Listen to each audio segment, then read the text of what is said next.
back to another video. We are going to make some really delicious wild rice. I don't even know what to call it, a wild rice dish. How about that? We're going to use a lot of different things that are kind of hanging out in my fridge, and we're also going to use some pantry staples as well as some frozen items. And this is going to be a really delicious smorgasbord of vegetables. First thing I'm going to do is get out my favorite type of pan for making these types of meals.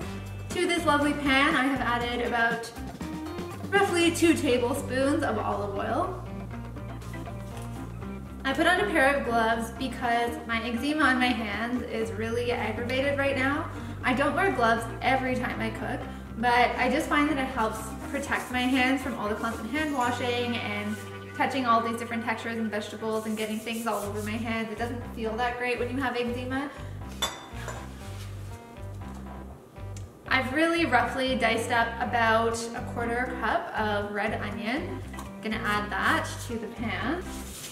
When I have gloves on, I still treat them like hands. Just because you're wearing gloves doesn't mean that you are immune to germs or anything like that. So I still wash them and care for them like my own hands. I have these 3 lonely little parsnips hanging around the fridge, and these have actually lasted, oh my god, probably 6 weeks, and they're still perfectly good. So that's really awesome. I'm impressed with these parsnips. The vegetables like carrots and parsnips, I tend to leave the skin on.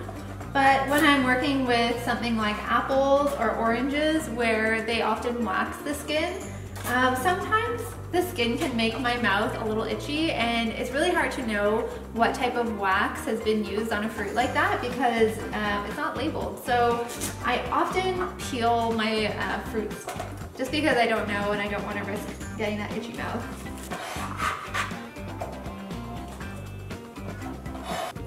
I have a couple of these butternut squash bulbs left, and I'm just gonna peel them and roughly chop them up and add them to the pan. Butternut squash lasts so long. It lasts for months and months if kept in the proper conditions, and I've got so much use out of just this one squash, so I am so happy with this purchase.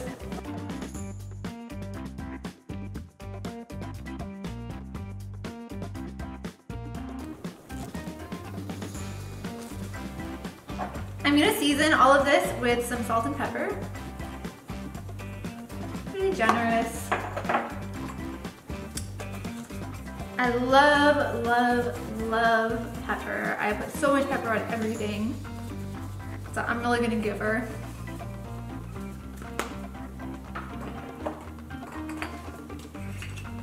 And I'm gonna do like maybe 2 teaspoons of dried oregano. It was more like a tablespoon. Let's say a tablespoon of dried oregano. And I put chili flakes on everything, so if you love chili flakes, then you can add some to taste, you know, to your personal spice level of preference. Now let's turn this on to medium heat. Gonna give everything a nice little stir, make sure it's all coated in seasoning.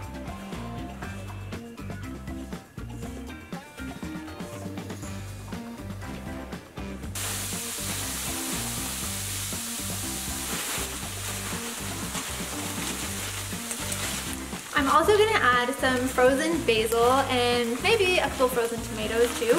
I actually freeze my basil and tomatoes together because I know that I usually use them to make a tomato sauce, so this way it's all just in one package.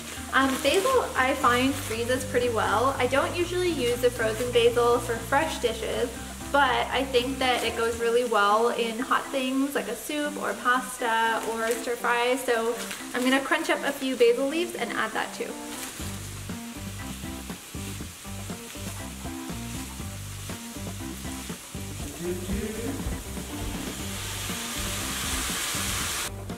I added some lemon juice, and now I'm gonna add about a cup of wild rice. I'm a little bit shy of a cup, so I'm just gonna make do with what I have.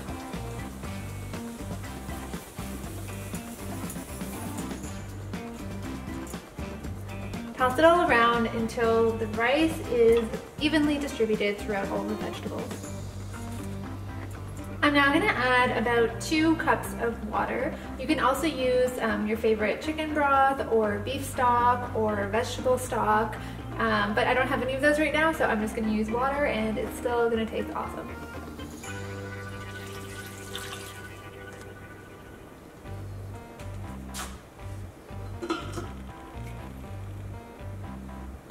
It's been about 45 minutes and that's how long this particular rice takes to cook, so just leave it in for however long the package says.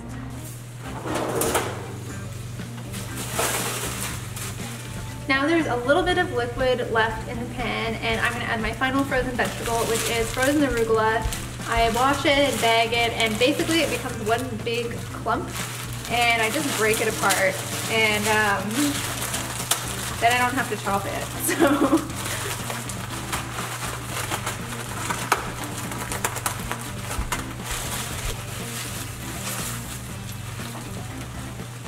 you could also use frozen spinach, just any kind of cooking green. Frozen kale works. Turn the heat up to medium-high and just stir in the arugula until it's defrosted and soft and the excess liquid has evaporated. Now it's done and I'm probably going to serve mine with some sliced avocado on top, and you can add like a bit of seeds if you like, or you can just have it as it is, or you can have it on a side with meat, whatever you feel.